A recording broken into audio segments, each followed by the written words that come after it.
Hello everyone. We welcome you back to our third panel discussion wherein we're going to discuss about an interesting topic which is white space opportunities in the EdTech. For this, I would like to invite the founder of An Academy, ISBF, Dr. Jitin Chadha, the founder of Masters Union, Mr. Pratham Mittal, the founder of Upbringo, Mr. Sanket Gawde, the director at Scotle High School, Mr. Abhimanyu Jhakar, and finally, our moderator for the panel, the founder of University Connection, Mrs. Charushila Narula. Great to see you all. And Charushila ma'am, over to you. Thank you so much. And I hope the IXI Summit is going as rocking as ever. It's always been one of my favorite summits to attend every now and then. So very lovely to be amongst all you amazing people. Today we are discussing about white space opportunity in the EdTech domain. I am Charushila, your founder, director, and key mentor from universityconnection.in. We'll start with a quick round of introductions before we jump into the topic, and because we have a really, really engaging and an excellent panel today. So for who all are listening, a quick introduction for myself. As I said, I'm part of universityconnection.in, and we are college planners and career guidance counselors with over 5,000 plus students impacted, admits to colleges such as Columbia, NYU, UC Berkeley, Parsons, CAD, and many more, and over $60 million in scholarships. Parents, students, and schools see University Connection as a go-to place for career guidance, student profile building, making college dreams come true. We were judged the best career guidance company at the EdTech Awards in 2020, and we are a very big advocate of innovation in education. I'll start with the next round of introduction. Let's start with you, Dr. Jitin. Thanks, Charushila. Pleasure to be on the panel. My background is I've been, 16 years plus in the higher education space. I've set up two brick and mortar colleges. One is Indian School of Business and Finance, where we have a collaboration with the London School of Economics and University of London. We've been running the program since 2006 in India, giving students an opportunity to study their course curriculum in India at Indian cost. Then about 2014, I'd set up a design school in collaboration with Kingston School of Art, London again. It's been 7 years running a design school, and we've recently launched an online, you can call it an EdTech or e-learning venture called An Academy, which is basically a design education platform online, I guess first of its kind in India, perhaps in the world, an online platform focused just on design education. And very excited to be part of the panel. Would love to hear what others have to say. Thank you. It's so nostalgic because I think somewhere in a very small way, I have been part of the ISBF journey, and it's so lovely to see you today. I'll move on to Sanket. Sanket, please introduce yourself. So yeah, thank you so much, Charushila, for the introduction. And it feels great to be part of the panelist. So about me, I'm Sanket Gawde, a passionate entrepreneur. I run a company called Upbringo. It's been more than a year now. Upbringo, what came from Upbringo of kids, because we at Upbringo, we really believe childhood is the best place for everyone, right? Where we learn, where we first time understand the world. So we work with more than 225 plus preschools and schools in India, which captured just in a span of 6 months. Onboarded more than 30,000 plus parents to make more than 25,000 plus kids smile. This is my third venture. When I was in my college back then, 6 years back, I did my first social venture, which I gave it to Maharashtra government, which was for Swachh Bharat Abhiyan. Then in my third year in IT Ropad, I did my second venture, which was a like another version of Internshala, where we connected students and colleges for the internship opportunities. After that, instead of joining IIM Lucknow, I joined Deloitte. I worked there for 2 years. Had fun, made a lot of connects in Bangalore, and after that, in late 19, I left my job, wanted to do something for the society, and started Upbringo. That's a brief about me. Thanks, Charushila. So many ventures, one after the other. Good luck with this one as well. And over to you, Pratham. Thank you so much for having me. So I started my career in tech after graduating from Wharton, where I did my undergrad. Started a company called Outgrow. We make content management systems for large publishers. So when you go to NewYorkTimes.com or a WallStreetJournal.com, more often than not, you're actually coming onto our platform. Been running that for almost a decade. And just before COVID is when I moved back to India to set up the Masters Union, which is a hybrid business school based in Gurgaon. So we have a campus and we also have online programs. Our claim to fame is, of course, that our first year placements were able to surpass those of ISB and IIM Ahmedabad in terms of average placement package, which is something we're quite proud of. We have Bain, BCG, McKinsey, the three sort of major consulting firms recruit from our campus. We're only the fifth campus in the country where all three of them have recruited ever, and we did that in our very first year. And now we are, growing our footprint, growing our class, and opening new campuses. So that's quickly about me. Yeah, last year, is it? You saying this was last year you started? Yeah, we started last year, and yeah, our first batch graduated Amazing. last month. Yeah. Amazing. Wow, that's a story worth hearing. So I think everyone here has been in education and has been linked with education in some way or the other. And I'll just quote HubSpot that says that a white space is where the unspoken, unmet needs of the customers are discovered in order to spark innovation. So it's basically a business process used to uncover opportunities. It could be new audiences, it could be new improvements in products. So when, for example, McDonald's first opened its doors, they had two items on the menu. There was burgers and fries. So what McDonald's founders obviously found that, when it came to customer service, all fast food joints were lacking customer service. So they said, let's not go into an elaborate menu. Let's focus on two items and customer service. And that became like the forefront, or that became like the important thing there. Now, between January 2014 to September 2019, more than 4,450 edtech companies, and if I have the number correctly, maybe something changed last evening, I don't know, but 4,450 edtech startups have been launched in India. And so there is this whole talk about white spaces and what are these white spaces. So what are the white spaces you see in the industry? How has your organization, your institution plugged into this white space?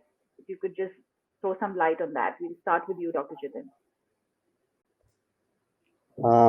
So COVID has been an interesting journey for the last 2 years. As I said, that I've been involved in setting up and running a design school.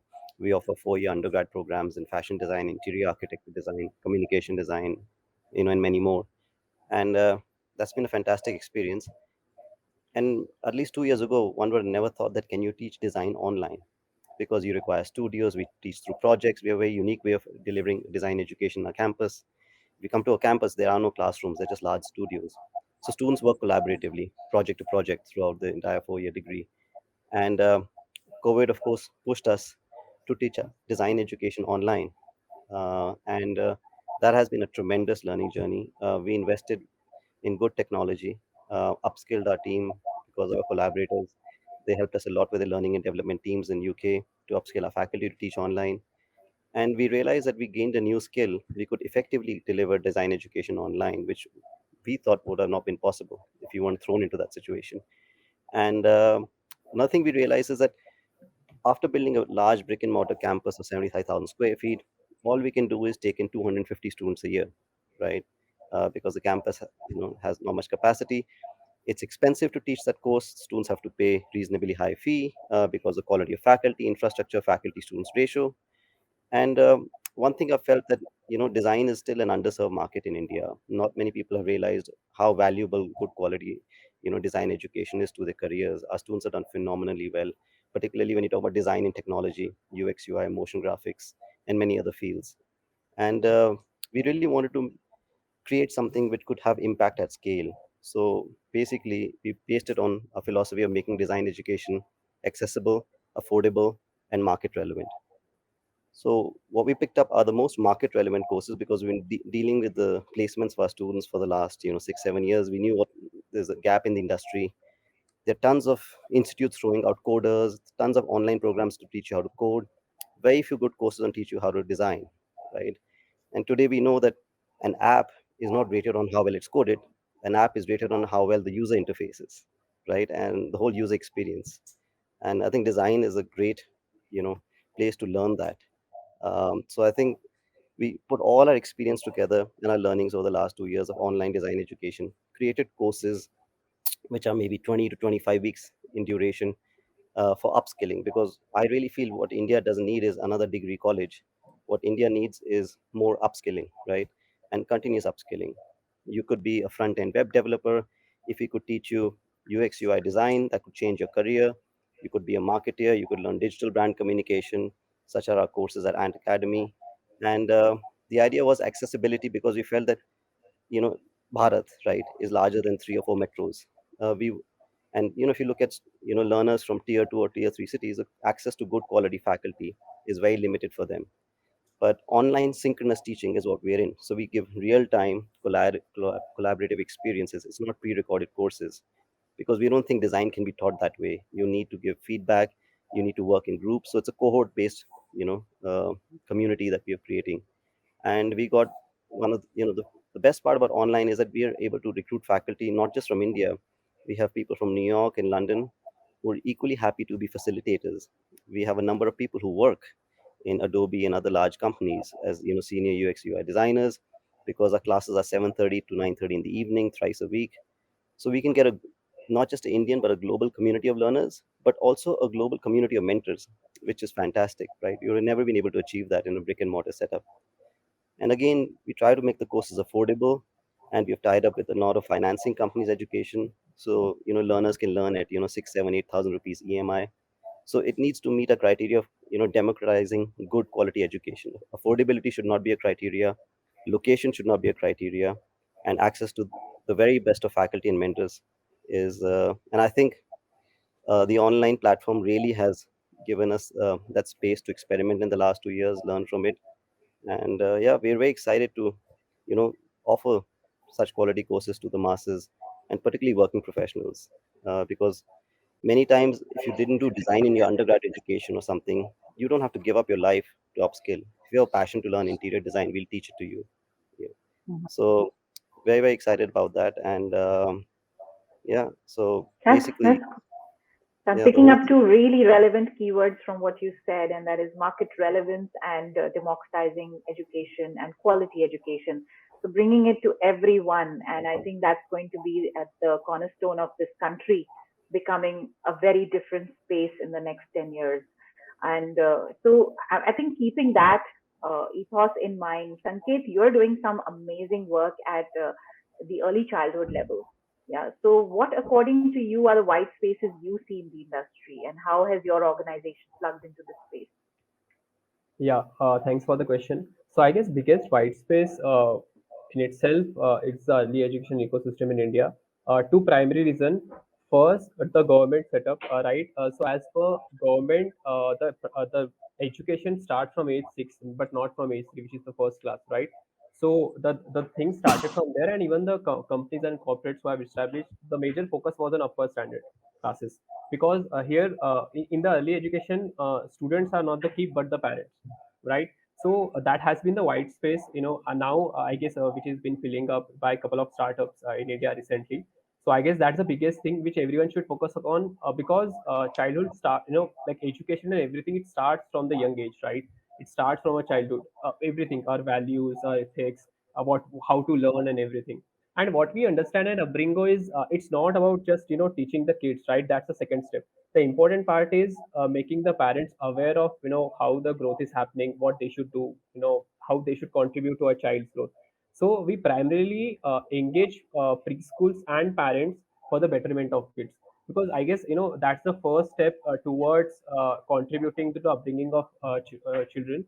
So yeah, I guess that's one of the white space which we are catering to, which surely will make a big difference in the upcoming years, because this is the new generation, right? These are the small kids, which will become the like future of the nation and the world. So yeah. And early childhood education is very close to my heart. I started my career as Montessorian and then moved into child development and the work. So I think we're also joined with Ms. Abhimanyu Jhakar. Welcome to the panel, Abhimanyu. Yeah, hi everyone. I'm so sorry, Charushila. Actually, No, that's okay. yeah, Totally fine. Totally fine. We'll just involve you in the discussion. You can warm up hearing yes. everybody else. Let's hear Pratham. Pratham, you're already doing this hybrid business model, so you frankly plugged into the white space already. But I'm pretty sure you see so much more. So please share what are the white spaces that you see and how do Yeah. you see yourself plugging them in? Yeah. So I think what I feel is that the current model of education was invented back in like 1100 or maybe even before that. When Oxford Cambridge was started, they were the ones who first came with the concept of a lecture theatre, right, where a teacher would stand in front of students and speak, and students would have a table in front of them and they would take notes. That system, for good or for bad, hasn't changed till today, right? Sure, we had books, but they didn't, make colleges redundant. Then we had TV. Even the TV did not make colleges redundant. Then we had online MOOCs. They also did not make college redundant. And now we have, online courses. Such as the ones that we are also running. But even they are just they just stand for innovation of medium, right? So earlier also I was listening to somebody, even now I'm listening to somebody. It's just that the medium has changed, right? In fact, it's become less interactive than it was before. I mean, think about the times, we read about, I was watching Mahabharat on TV the other day, right? And their education system was better than ours, right? So I think while the medium of education has undergone transformation, sure, online education has made it more accessible, but I think the way education is delivered is still the same. Somebody is speaking and somebody is listening, right? There is very little interactivity. So what I feel that we need to really do, and where there's a lot of white space, is how do we sort of think about teaching in ways that really sort of immerse the student in the system, and for that we don't have to look too far. Some of the colleges in India that do the best actually, let me ask you a question. Which colleges in India or anywhere in the world, for example, for that matter, have the best outcomes for their students? Charu, do you want to take a shot at it? Have what? Sorry, your which voice went which away. which colleges or which type of colleges anywhere across the world or specifically in India give students the best outcomes in terms of placements or job readiness? Oh, there are business schools definitely, and No. or Give me one kind of college that does it the hmm, best. but does it the best? Oh my Yeah. God, I'd want to say my college. I went to LSR, but then I don't know. Go for it. It's actually the MBBS colleges, the med schools, right? Because It is okay. medical Right? A schools. medical college is always situated next to a medical hospital, right? Mm. And because it is, the teachers who are teaching in the medical college are actual doctors who are doing surgeries in the morning and teaching in the evening, right? And only 20-25% of courses are lecture courses. They're all otherwise standing next to the cadaver and sort of, picking out the heart and figuring out where the lungs are, etc., right? So it's very interactive, very immersive. And from the second year onwards, students have to do OPD, right? Students have to, intern in the in the operation theaters, not lecture theaters, Yeah. right? And we have to figure out how we can achieve such an educational paradigm in design, in engineering, in business, in every other field, right? How do we bring this concept of apprentice and make it more mainstream, right? Mm.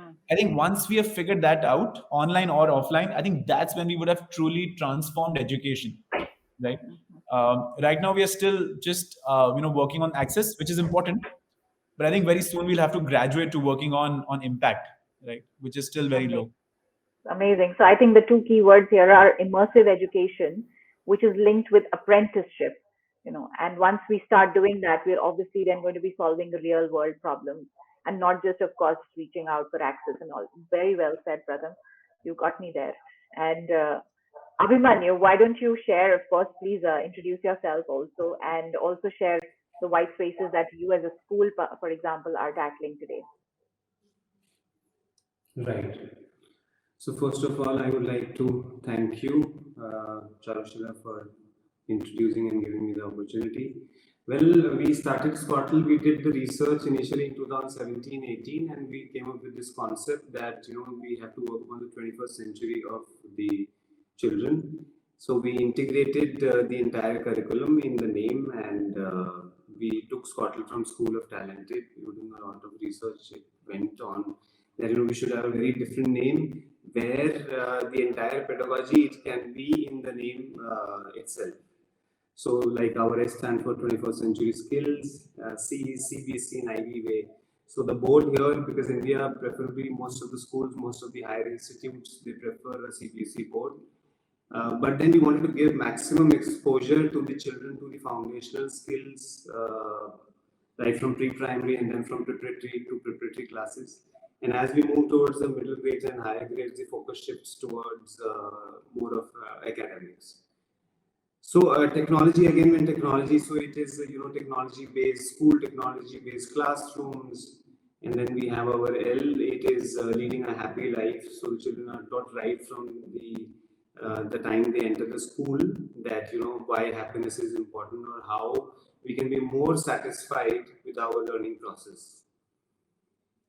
So so far, when the national education policy has come into effect now, NEP 2020, so the white spaces that I feel when, schooling is, when you talk about online schooling and offline schooling for K-12, or if we talk about, let's say, the early years or the middle years, the major schooling would be done in the offline mode only. So how I am looking at white space in the offline mode is that bringing the augmented reality, bringing the virtual reality, bringing systems where machine learning can be introduced, where we can have games, we can develop apps based on artificial intelligence, where the students right from grade 1 they can be given an exposure. Not much, but just an introduction to the coding can be given. Just a 10 or 15 minute introduction can be given, introductory class can be done. So there is a lot of opportunity when it comes to the devices, when it comes to placing the technology, placing the hardware in the schools. Because if you talk about, tier 1, even tier 1 cities, as of now, it is very difficult to find a 3D printer here. We can tell the children that this is how a 3D printer works. But the students have never seen a 3D printer. And if you go in Jaipur and ask, there are not many people who would have 3D printers. And even if you request for a demonstration, they would not be able to give you. So we need to bring all of this into the schools. Schools, definitely, we cannot just go for an online school. What I believe is the offline school. See, when the child is learning anything at home, be it even if the child is learning coding, or the child is learning any activity, learning any anything doing with the parent, he needs a social space. He needs a space to come and showcase those skills. I think Scotle is doing a great job of that at Jaipur. And I think you're right now till grade 10. You're right? Yes, we are right now. Yes, we are right now. Excellent. And you started in the pandemic and you've growing exponentially ever since. Yes. Wonderful. Yes, it is going fine as of now. But what I feel is that if an attention is given to a particular child, it has to be student oriented. When we focus a child and when the child is happy, even let's say the child is learning coding, if the child is happy, definitely result will come. You're really talking like a true school educator. The child has to be happy, the parent has to be happy. There are all these little people in our lives who we need to, of course, make sure that they're all leading up to the student's journey. There's also this whole understanding that now companies are not just moving from India but to a Bharat, which is focused on tier 2 towns. And so is this really a white space, or has it been somewhat of a flashlight that's always been pointing in this direction? So where do you see it? I think, Pratham, we can start with you maybe and move to Sanket. Yeah. Sure. I know you have a hard stop at 3:15. Yeah, so would love to hear your comments on this. Yeah. Sure. So I think it's very interesting. I really never thought that Bharat was different from India. I don't know why. I think if you go to Delhi and if you go to certain parts of Delhi, you will find Bharat right in the middle of Delhi, right? So I think what we mean to say is, let's say, as a pyramid, the middle of the pyramid, the bottom of the pyramid, right? So I think there are, I always differentiate in terms of education. One is, pre-secondary and post-secondary, right? I think pre-secondary, it's very hard to, do it online, right? And so there we have to work towards making our government schools better. There is no other option there, right? I mean, I don't think any Byju's or Khan Academy, can fill in that gap, because you need that hand holding, right, for those students, right? Um, on the post-secondary front, I think that's where, at least in the short term, certain online alternatives can work. But again, I think we have to keep our eyes on the target, which is outcomes, right? So right now, for example, there are 45 lakh BCom students in the country, right? You know what percentage of them actually get campus placements? What percentage? It's 0.75, 15,000 of them. Wow. That's it. Only 15,000 BCom students across It the was as country. bad for even engineering students, I would say, right? At some point. Engineering students still, I think 30-40% people get some sort of placement, but BCom is really bad, right? Less than 1% is not acceptable, right? And the number is even worse for BA, and BA has 96 lakh students enrolled, right? And I think that number would be probably less than 10,000. So my point is that, we can, the question that we have to answer is, even if we increase the access to education, sure, right? What if it's not leading to outcomes for students? Then it's just waste of time for everybody, right? So I think what we need to really figure out is how we are educating our people, right? How these BCom, BBA programs are structured. What is UGC doing? What is NAC doing? What is NRF doing, right? And I think every college should be optimizing for placements, right? And this NAC, NIRF, there are 16 accrediting bodies in India right now, right? A university, if you're setting up in India, 16 bodies are regulating you: NIRF, NAC, UGC, AICT, NABARD, NBA. I can go on and on, right? But none of them are looking at placements. No one's telling colleges to improve placements, right? And to me, that is bizarre. They're telling colleges, hey, you need to have 20 acres of land. What will you do with 20 acres of land if the teachers are not there? And then they say, oh, you have to have a student-teacher ratio of 1:5. Now the thing is, or 1:10. In India, there are only 250,000 PhDs, and we have 36 million students. That means, like, the best possible ratio is 1:250 or something, 1:150, right? And they want it to be 1:10, right? So there are these bizarre, things Guidelines. in the regulatory sphere which I don't understand. So I think unless we figure out our placement strategy, I think everything else is secondary. It's very right. I mean, you mentioned this, and there's also a placement strategy that is in place from school to college as well.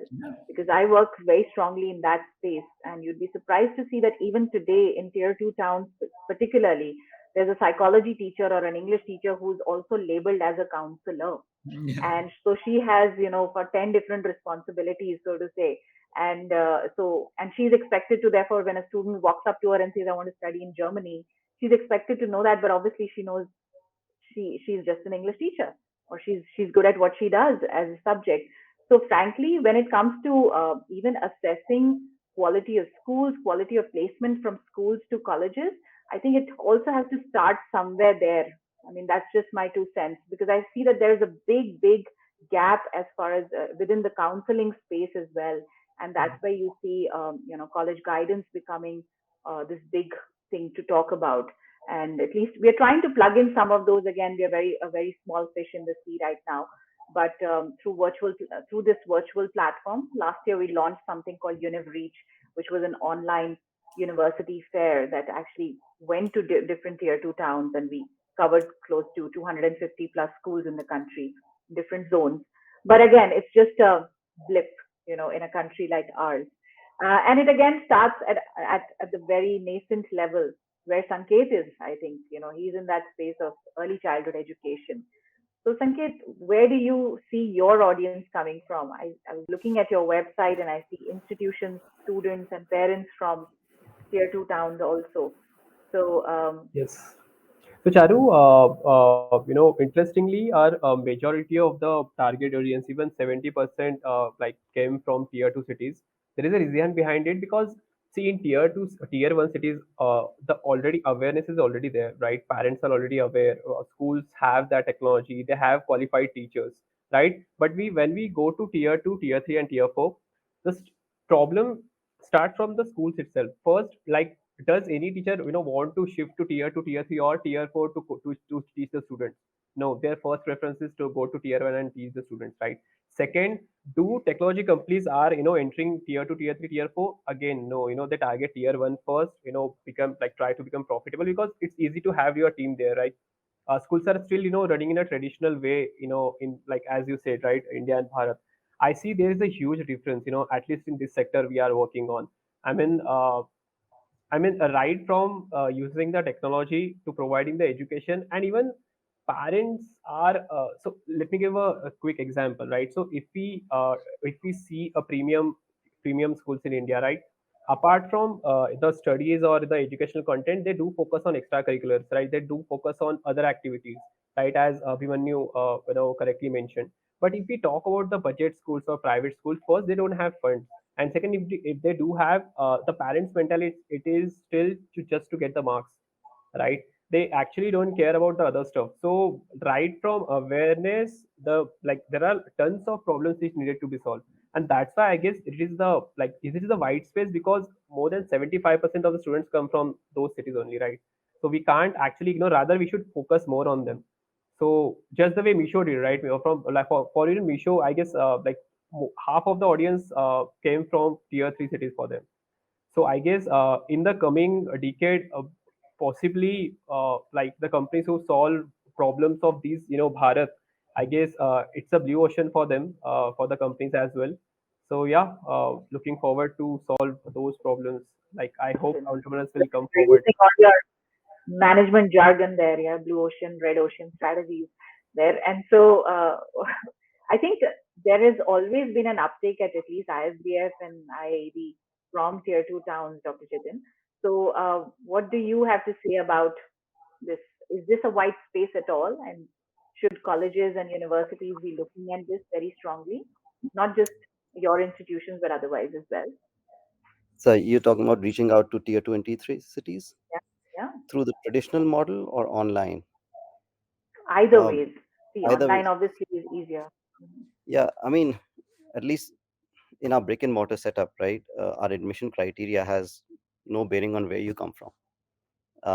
In our design school, 50% of our students are not from Delhi NCR, and they're from many parts of the country. And even in ISP, are probably more than 50%. So, but I think it's about awareness and the quality of schooling and education you get exposed to. I think that's a real challenge. Uh, Perhaps we have seen it's not by design, but when we say we get students from all over the country, I would say 70% are from the top three or four tier one cities. Not that's something that we desire to do, but that's how the applications come in. Perhaps there's better awareness because in our case we offer international programs. Maybe that's why. I don't know if there could be other reasons. Second is of course affordability and also the idea of moving to Delhi, a big city. Mhm. Students such as 17, 18 years old, could be many factors. Mhm. But I do agree, with all of you that it depends on the quality of your school education a lot. I mean, to set up for college and beyond, if you have a good, strong foundation in your basic schooling, I think that dictates a lot of where you're going to go in life in terms of the right university and then therefore in all. Um, about online education, I do believe that we we can deliver an undergrad online. There's no problem. I think most institutions can if they have to make it engaging, but then they have to make offline engaging too, as Pratham said. But the question is, when you come for an undergrad education, you come for a college experience, not just a college education, right? Uh, you cannot give a college experience to an 18-year-old, which is about learning, coming out of the school, having that freedom, getting to interact with people who I mean, if all of us reflect back, the education that we got out of our undergrad was the college experience. I mean, you can learn the content anywhere and anywhere, right? That's not the problem. So I'm a strong believer that it's an experience.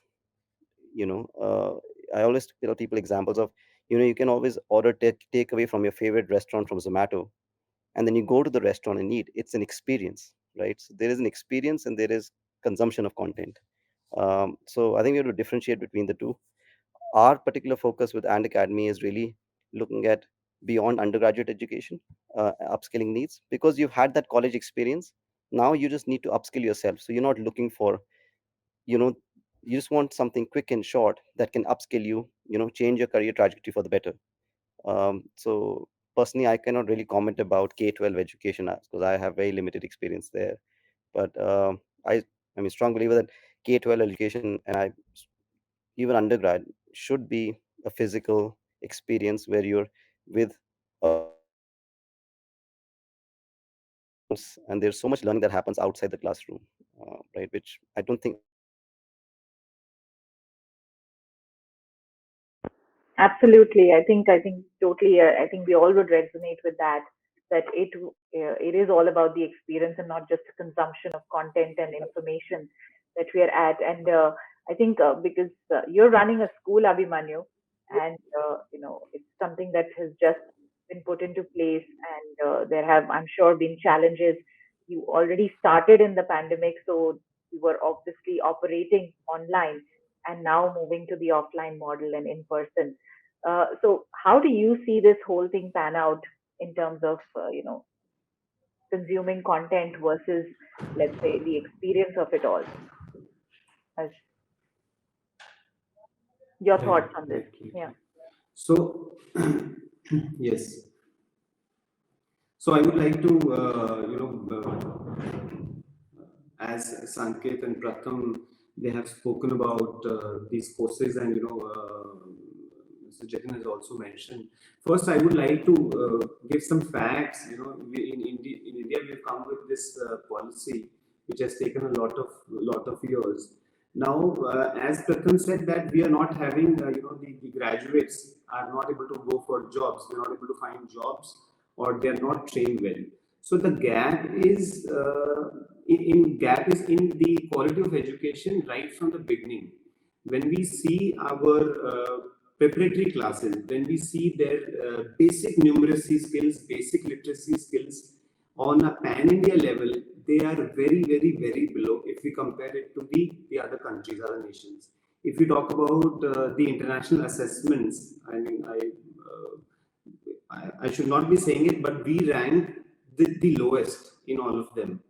Now, if we talk about the countries which are doing very good, like Korea is doing, Singapore is doing, Finland is doing, US, all of these countries, they have, right from the basics, they expose the children, they make the children happy. They make the parents understand that, you don't have to run after a particular rote learning concept. You don't have to run after a particular, course, but you have to be patient, and you have to let the child develop according to his own or her own pace. So when we talk about, let's say, that how this vocational training can be done, right? How internships can be introduced right from school, how exchange programs can be done. So we have done exchange programs with there were some schools from US, and during the pandemic, our students were exchanging a computer science lesson here and a computer science lesson there. So they were exchanging their views. So this is how the cultural beliefs are also exchanged, and the technical part is also exchanged. So there is a lot of work that has to be done right from the basic the preparatory level, or the 0 to 7 years of the basic level, which is not being done only in the metro cities, or let's say the tier 1 cities. This we are working out, but rest, if you talk about a major part of India, there is no work going on.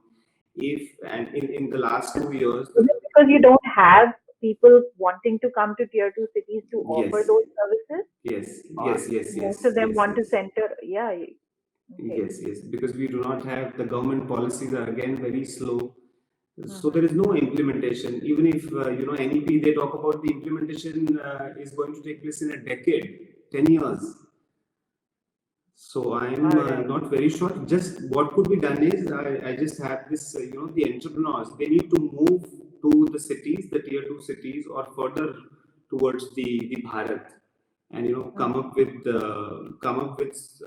sources where we can go to the basic education, the early years.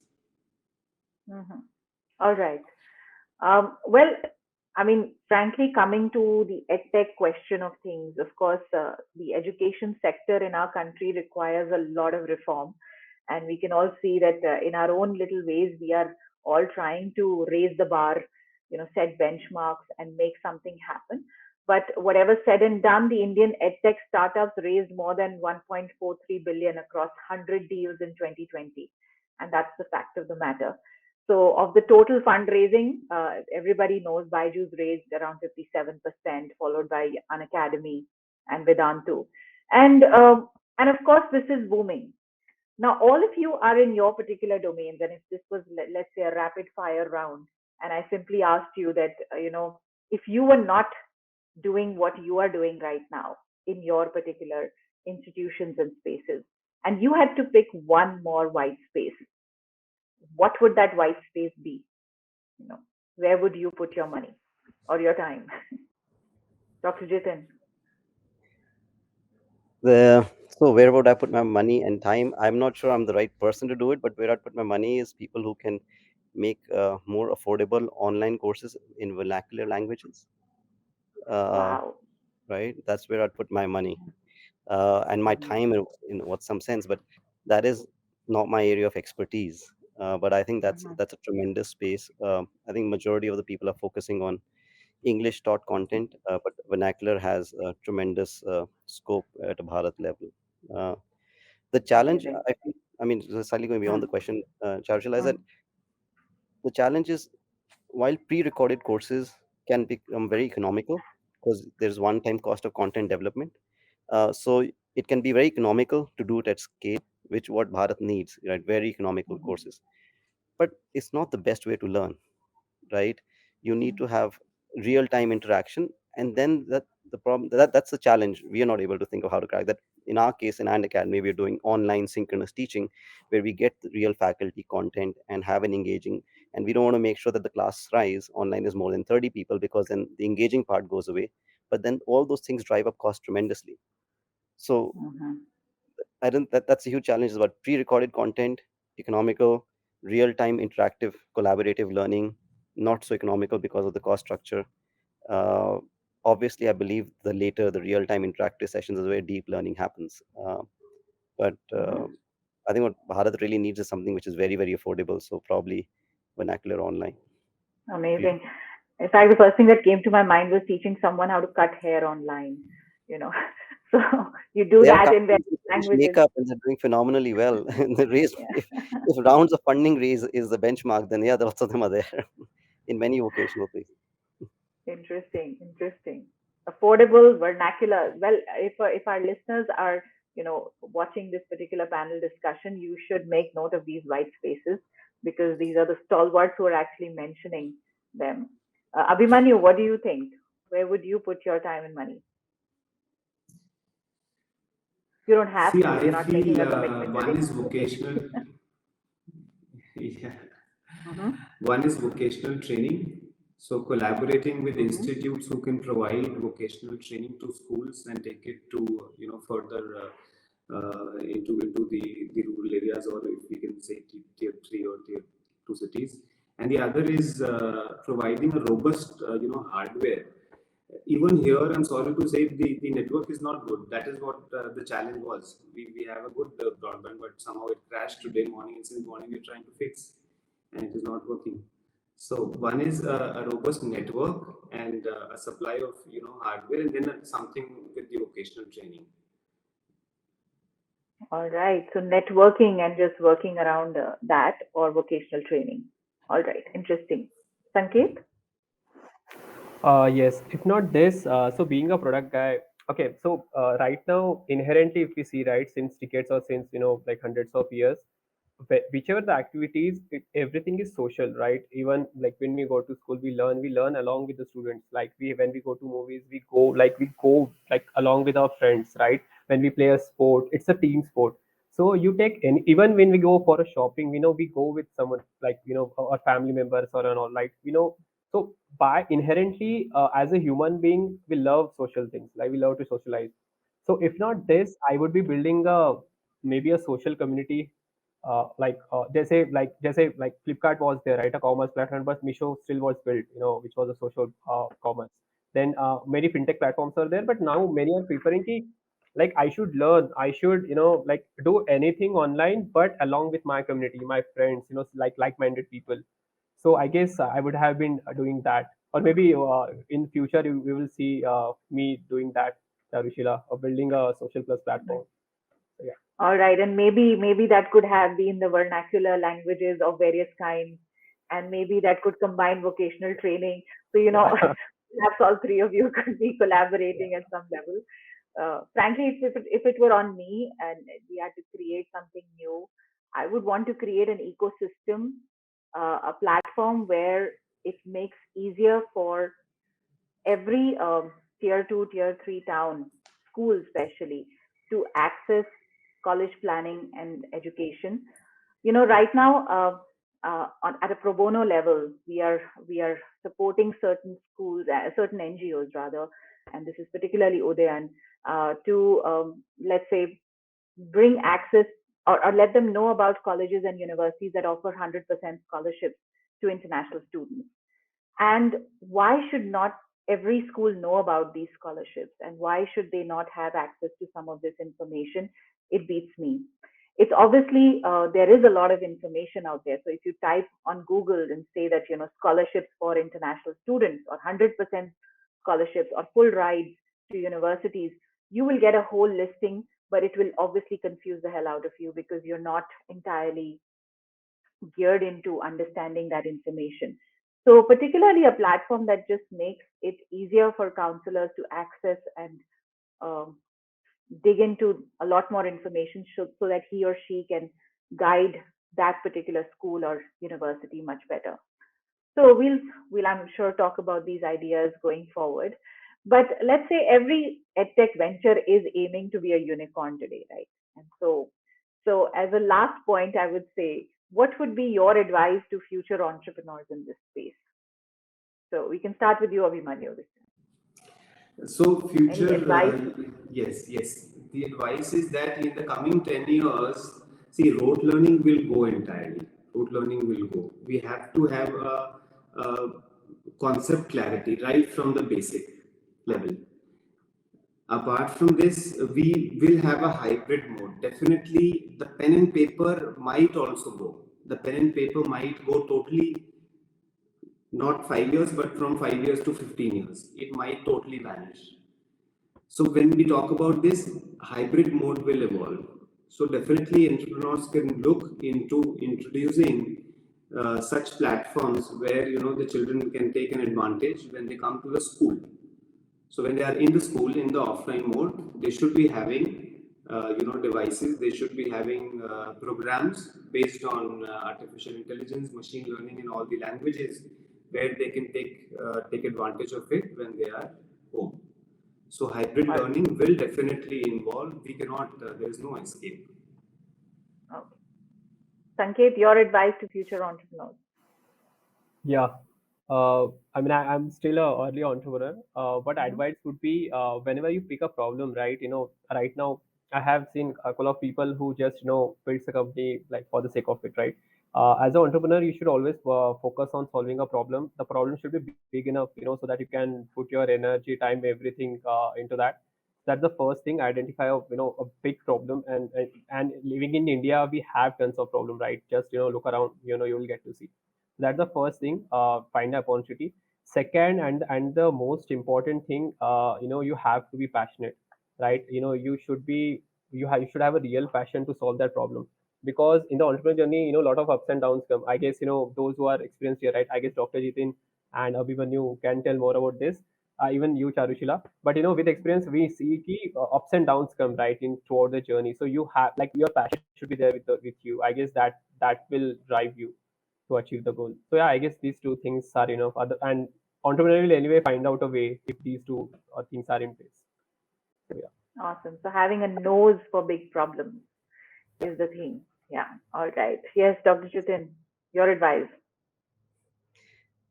Well, my advice is you should just forget about all this unicorn stuff. Uh, those things really don't matter. What you need is domain expertise and a good problem to solve. Um, Today, I don't think entrepreneurs have problem raising capital. That should not be a worry, and the valuation should not be a worry. All you should be able to do is how can you find a problem, a niche which has perhaps not been fully exploited, and you are uniquely positioned to solve that problem. Uh, you asked me the question earlier that I do feel there's a bigger opportunity in vernacular learning at the Bharat level, but I'm not going to solve that problem because I don't think I have the expertise for it, right? So you need to have both. You have to find a problem where you have an expertise. In my case, we found that we have expertise in design education, and we felt there's a white space there, and we went into it. Uh, and I'm sure that if you find the right place, and focus on the product market fit, if you find the product market fit, everything else will take care of itself. All the funding in the world will not help you find the problem to solve. So it's really Very the well other way. said. Yeah, yeah. It's like running after the money, and the money Yeah, will keep running away from you at the end of the day. Yes, yes. So you're keeping our intentions in the right place, and so the universe can actually answer, you know, absolutely. your call. Never, Beautiful. never, I've never seen a good product not get well funded. I've seen many well funded companies which don't have good products. Yeah, absolutely. Well, that's great. I think it's been a very interesting conversation. We just have time for one question. And so I think I was looking at all the questions in the chat box. I do like what sort of Raj is mentioning. Is education commoditized with all these learning platforms? He's asking. With so much edtech happening, is education commoditized with all these learning platforms? Anybody would like to take that? Well, education, in my opinion, is commoditized the way it's already run. And, Pratham was saying it's this assembly line approach of, one way interaction. Uh, Technology solve limited problems. So I don't think edtech is commoditizing education. It's probably giving more opportunities to people to choose from.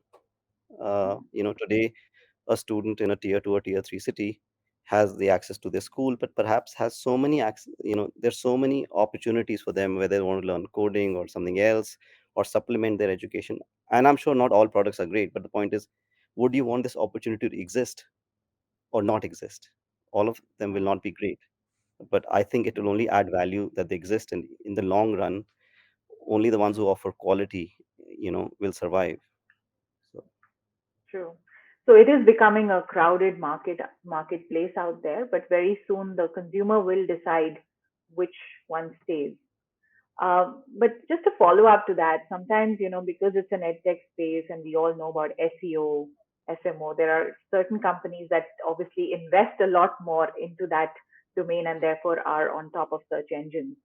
So is this really a democratized space at all, or are we just eulogizing about the whole thing?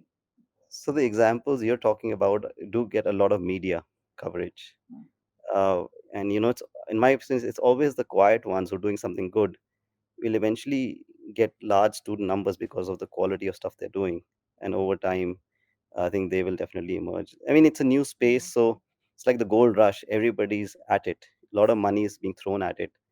uh, but it's not necessarily the ones which are unicorns might be unicorns tomorrow, and the ones which probably we haven't heard of or under the radar have a strong fan following.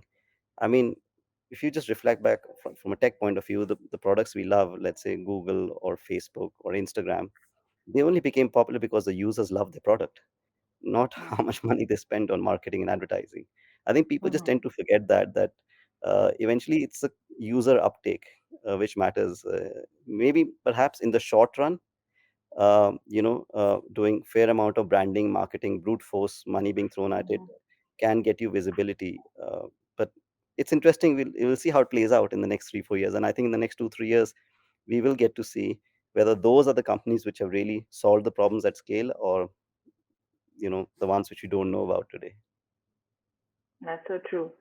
In fact, 95% of at least work that University Connection does is all referral based. So it's one Yeah. happy family and parent referring 10 others. So it's not, it's totally, it is the market that decides. Consumer still Yeah. continues to be the king.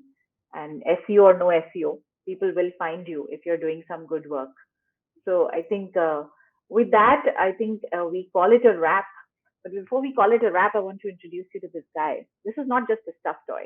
Okay, this is the mascot of Yale University. It's a highly aspirational, highly competitive university. It stands for success and is frankly a symbol for achieving the unachievable. So as we all head out, finding our little white spaces to achieve the unachievable, um, Dan here wishes you good luck, and thank you so much, each one of you, for sharing. I had to bring in this thing, this the counselor in me that just comes out. So I've thoroughly enjoyed interacting with each one of you. Thank you, Dr. Jitin. Thank you, Sanket. Thank you, Abhimanyu. Thank you, Pratham. Not here. Yeah. Thanks, Karan, for this opportunity.